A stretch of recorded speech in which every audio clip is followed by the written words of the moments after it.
World class technology দ্বারা তৈরি expert water pump, পানির সমস্যায় এক্সপার্ট সমাধান। মূল্যস্ফীতি নিয়ন্ত্রণে সরকার সর্বোচ্চ অগ্রাধিকার দিয়েছে বলে জানিয়েছেন অর্থমন্ত্রী আবুল হাসান মাহমুদ আলী। সে লক্ষ্যেই নিত্য প্রয়োজনীয় পণ্য আমদানিতে শুল্ক কমানো হয়েছে। বলেন, মূল্যস্ফীতি নিয়ন্ত্রণে আনার জন্য আরও 6 মাস অপেক্ষা করতে হবে। এই বছরের শেষের দিকে মূল্যস্ফীতি কমতে শুরু করবে।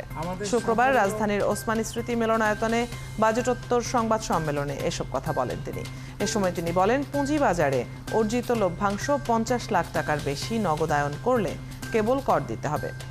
সংবাদ সম্মেলনে অর্থ সচিব বলেন, সঞ্চয়পত্রের সুদের হার বেশি বলেই বাজেট ঘাটতি মেটাতে ব্যাংক থেকে ঋণ নেওয়া হচ্ছে।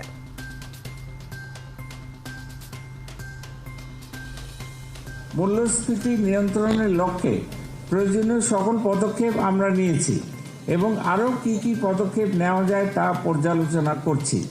আমাদের গৃহীত পদক্ষেপের ফলে মূল্যস্ফীতি 9% সীমাবদ্ধ রাখা সম্ভব হয়েছে।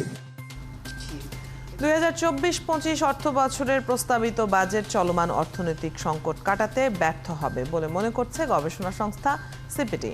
সিপিডির বাজেট পর্যালোচনা শুক্রবার এ নিয়ে আনুষ্ঠানিক প্রতিক্রিয়া জানিয়ে এক সংবাদ সম্মেলনে সংস্থাটির নির্বাহী পরিচালক ফাহমিদা খাতুন বলেন, জিডিপি প্রবৃদ্ধি এবং বিনিয়োগ সহ অর্থনৈতিক সূচকগুলোর যে লক্ষ্যমাত্রা দেওয়া হয়েছে তা উচ্চাভিলাষী।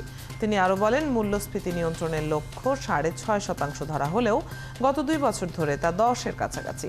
তাই এই লক্ষ্যমাত্রা উচ্চাভিলাষী ছাড়া আর কিছু নয়। কম আয়ের মানুষের জন্য নেওয়া পদক্ষেপ অপর্যাপ্ত বলেও মন্তব্য করেন তিনি। কালো টাকা সাদা করার সুযোগ দেওয়াটা অন্যায়। এর মাধ্যমে কর ফাঁকিতে উৎসাহিত করা হয়েছে বলেও মনে করছে সংস্থাটি। এই যে চলমান অর্থনৈতিক সংকটগুলি চলছে, 3টি বিষয়ে বাজেটের গুরুত্ব দেওয়া দরকার ছিল। একটি হচ্ছে যে মূল্যস্ফীতির চাপ কমিয়ে এবং জনগণকে, বিশেষ করে নিম্ন আয়ের ফিক্সড ইনকাম গ্রুপের জনগণের, দরিদ্র জনগণের জীবনে স্বস্তি ফিরিয়ে আনার প্রচেষ্টা করা। সেটা বাজেটারি অ্যালোকেশন অর্থাৎ বাজেটে সামাজিক নিরাপত্তা খাতে বরাদ্দ, এটার মাধ্যমে এবং বিভিন্ন ধরনের কর সুবিধা দেওয়ার মাধ্যমে করা যেতে পারে। বাজেটকে বাস্তবায়নযোগ্য এবং সময়োপযোগী বলছে বেসরকারি সংগঠন উন্নয়ন সমন্বয়। তবে রাজস্ব আহরণ এবং মূল্যস্ফীতি নিয়ন্ত্রণকে বড় চ্যালেঞ্জ হিসেবে দেখছে সংগঠনটি।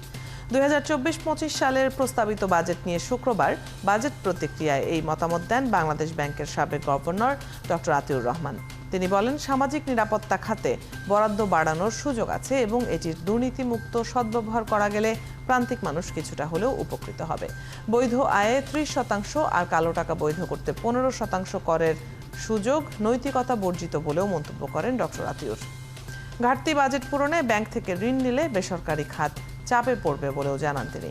এছাড়া মূল্যস্ফীতি বিবেচনায় করমুক্ত আয় সীমা বাড়ানো যেত বলে জানান সাবেক এই গভর্নর।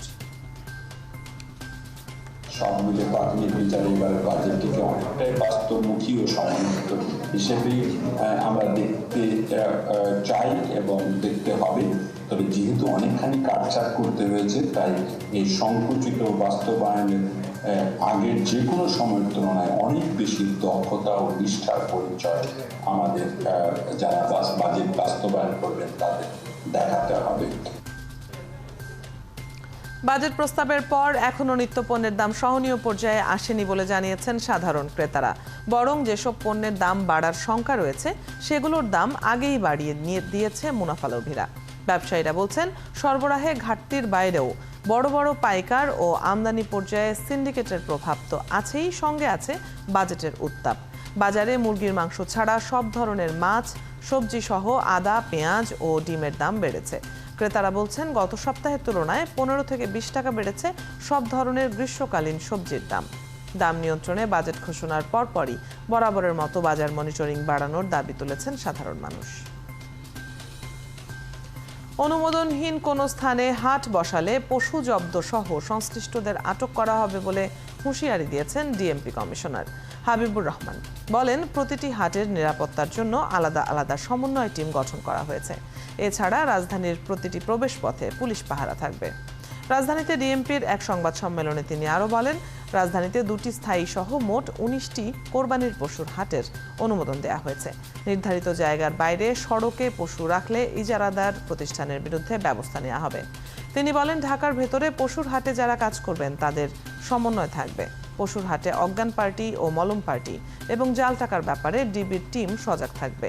এছাড়া ঢাকার বাইরে থেকে ট্রাকে গরু আনবেন যারা, তাদের হাইওয়ে পুলিশ, নৌপথে যারা গরু আনবেন তাদের জন্য নৌ পুলিশ নিরাপত্তা দেবে। অনলাইনে সতর্কতার সঙ্গে পশু কেনার আহ্বান জানান ডিএমপি কমিশনার। সমন্বয় সভা করে প্রতি হাটে একটি করে কোঅর্ডিনেশন কমিটি গঠন করা হয়েছে, যারা হাটের টোটাল নিরাপত্তা ব্যবস্থা নিশ্চিত করবে এবং সমন্বয় করবে। তারা নিজেদের একটি হোয়াটসঅ্যাপ গ্রুপ খুলে নিজেদের মধ্যে যোগাযোগ করবে, যাতে কোনো ধরনের কোনো সমস্যা তৈরি হতে না পারে।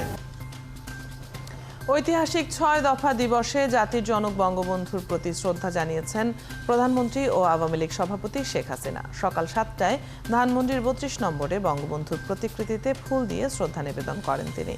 ফুল দিয়ে শ্রদ্ধা জানানোর পর কিছু সময় নীরবে দাঁড়িয়ে থাকেন সরকার প্রধান। পরে আওয়ামী লীগ সভাপতি হিসেবে দলের শীর্ষ নেতাদের সঙ্গে নিয়ে আবারও জাতির পিতার প্রতিকৃতিতে শ্রদ্ধা জানান। প্রধানমন্ত্রীর শ্রদ্ধা নিবেদনের পর আওয়ামী লীগ এবং দলটির অঙ্গ ও সহযোগী সংগঠনের নেতাকর্মীরা বঙ্গবন্ধুর প্রতিকৃতিতে শ্রদ্ধা জানান। এদিকে স্বাধীনতা সংগ্রামের টার্নিং পয়েন্ট 6 দফা আন্দোলন বলে মন্তব্য করেছেন আওয়ামী লীগের সাধারণ সম্পাদক ওবায়দুল কাদের। বলেন, যারা 6 দফা মানে না তারা এদেশের স্বাধীনতা বিশ্বাস করে না। সকালে 6 দফা দিবস উপলক্ষে ধানমন্ডির 32 নম্বরে বঙ্গবন্ধুর প্রতিকৃতিতে শ্রদ্ধা নিবেদন শেষে সাংবাদিকদের তিনি এসব বলেন।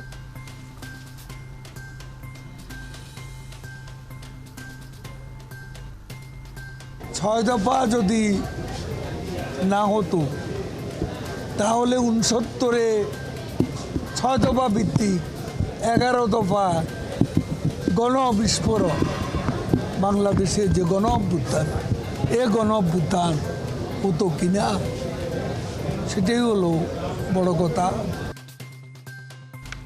বঙ্গবন্ধু, মুক্তিযুদ্ধ ও বাংলাদেশ এক অবিচ্ছেদ্য অংশ। 6 দফা প্রণেতা বঙ্গবন্ধু তিনি যেভাবে বাংলাদেশকে নিয়ে ভেবেছেন সেভাবে কেউ ভাবেনি বলে আবারও মনে করিয়ে দিলেন রাজনৈতিক বিশ্লেষক শিক্ষক হারুনুর রশিদ।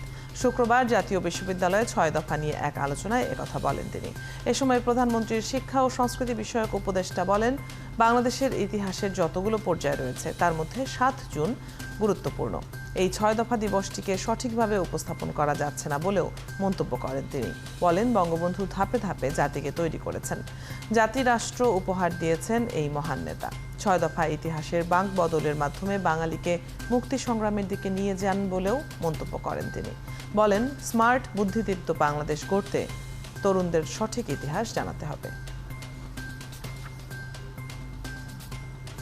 69 গণঅভ্যুত্থান, মুক্তি পেলেন, আবার তারপর তো 71 মুক্তিযুদ্ধের সময় আবার কারাগারে নিয়ে যাওয়া হলো।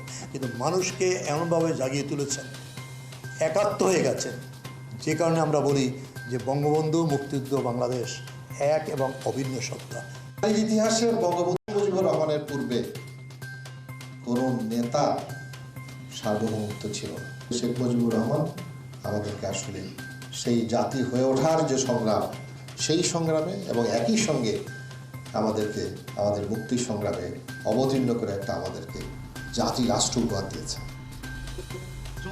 বঙ্গবন্ধুর ডাকেই পুলিশ জনবান্ধব হয়েছে, আর আজকের পুলিশ যেভাবে মানুষের বিপদে পাশে দাঁড়িয়েছে এটাও বঙ্গবন্ধুর স্বপ্ন ছিল বলে মন্তব্য করেছেন স্বরাষ্ট্রমন্ত্রী আসাদুজ্জামান খান কামাল। রাজধানীর হাতিরঝিলে জয় বাংলা ম্যারাথনের পুরস্কার বিতরণী অনুষ্ঠানে তিনি এই মন্তব্য করেন। স্বরাষ্ট্রমন্ত্রী বলেন, দেশের সকল সংকটে পুলিশ সামনে থেকে মানুষের সেবা করে। সেই ধারাবাহিকতায় আজকের এই ম্যারাথনের আয়োজন মানুষ আর সমাজের প্রতি দায়বদ্ধতা থেকে। এমন সব কল্যাণকর কার্যক্রমের জন্য পুলিশ ধন্যবাদ পাওয়ার দাবিদার। এর আগে সকালে হাতিরঝিলে জয় বাংলা ম্যারাথনে অংশ নেন 3500 দৌড়বিদ। পুলিশ শুধু জঙ্গি দমন, সন্ত্রাস দমন, চরমপন্থীদের সারেন্ডারের মধ্যেই নয়, যেখানেই মানে যা প্রয়োজন পুলিশ সেখানেই জনগণের পাশে এসে দাঁড়ায়। সকলে পুলিশ যেমন মানবতার সেবা করে, তেমনই ভাবে দেশের সকলকে একত্রে করে মানে একটা এই যে প্রতিযোগিতা, মানুষের উপকারের জন্য মানুষকে এক প্ল্যাটফর্মে এনে একটা স্পোর্টসের মাধ্যমে যে একত্রিত করা, সেটাও পারে, সেই দক্ষতা দেখিয়ে দিয়েছে। ঝিনাইদহ ৪ আসনের সংসদ সদস্য আনোয়ারুল আজিম আনার হত্যার ঘটনায় নেপালে গ্রেপ্তার আসামি সিয়াম কলকাতার সিআইডির হেফাজতে আছে। তার জিজ্ঞাসাবাদ চলছে বলে জানিয়েছেন ডিএমপি কমিশনার হাবিবুর রহমান। রাজধানীতে ডিএমপির এক সংবাদ সম্মেলনে তিনি কথা জানান।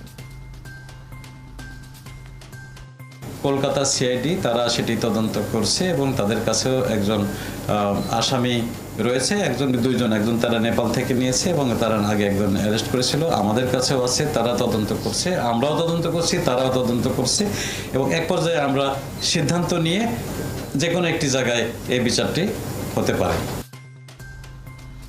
ঝিনাইদহ ৪ আসনের সংসদ সদস্য আনোয়ারুল আজিম আনার হত্যার ঘটনায় জেলা আওয়ামী লীগ নেতা কাজী কামাল আহমেদ বাবুকে আটক করা হয়েছে। বৃহস্পতিবার রাতে শহরের আদর্শপাড়া এলাকা থেকে ঢাকা মেট্রোপলিটন পুলিশের গোয়েন্দা শাখার একটি দল তাকে আটক করে। কাজী কামাল আহমেদ বাবু জেলা আওয়ামী লীগের ত্রাণ ও সমাজ কল্যাণ বিষয়ক সম্পাদক। স্থানীয়দের দাবি, এমপি আনার হত্যার অন্যতম হোতা শিমুল ভূঁইয়ার নিকটাত্মীয় তিনি। তার কাছ থেকে আনার হত্যার ঘটনায় তথ্য পাওয়া যেতে পারে বলে ধারণা করা হচ্ছে। জাতির পিতা বঙ্গবন্ধু শেখ মুজিবুর রহমানের সমাধিতে ফুল দিয়ে শ্রদ্ধা জানিয়েছেন প্রধান বিচারপতি ওবায়দুল হাসান। সকালে গোপালগঞ্জের টুঙ্গিপাড়ায় বঙ্গবন্ধুর সমাধিতে শ্রদ্ধা জানানো শেষে বঙ্গবন্ধু সহ সব শহীদদের আত্মার মাগফেরাত কামনায় দোয়া ও মোনাজাত করা হয়। এ সময় নেপালের প্রধান বিচারপতি বিশ্বম্বর প্রসাদ শ্রেষ্ঠা, ভুটানের প্রধান বিচারপতি লবজং রিনজিং এয়ারগি সহ প্রশাসনের ঊর্ধ্বতন কর্মকর্তারা উপস্থিত ছিলেন। শ্রদ্ধা নিবেদন শেষে প্রধান বিচারপতি সাংবাদিকদের বলেন, ভুটান ও নেপাল স্বাধীনতা সংগ্রামের সময় আমাদের অভূতপূর্ব সাহায্য করেছে। এছাড়া এই দুই দেশের বিচার ব্যবস্থার সাথে আমাদের অনেকাংশে মিল রয়েছে। পটুয়াখালীতে ঘূর্ণিঝড় রিমালে ক্ষতিগ্রস্ত মানুষের মাঝে ত্রাণ সহায়তা দিয়েছে আমরাই কিংবদন্তি সংগঠন। সকালে রাঙাবালির চালিতা বুনিয়া ইউনিয়নে ৩০০ পরিবারের মাঝে খাদ্য সহায়তা দেওয়া হয়, যেখানে চাল ডাল সহ ১০ রকমের পণ্য রয়েছে। আয়োজকরা জানান, মানবতার কল্যাণে কিংবদন্তি সবখানে, এই নীতিতে সারা দেশে কাজ করে যাচ্ছে সংগঠনের সদস্যরা। বর্তমানে সংগঠনের সদস্য প্রায় ৫১,০০০ জন।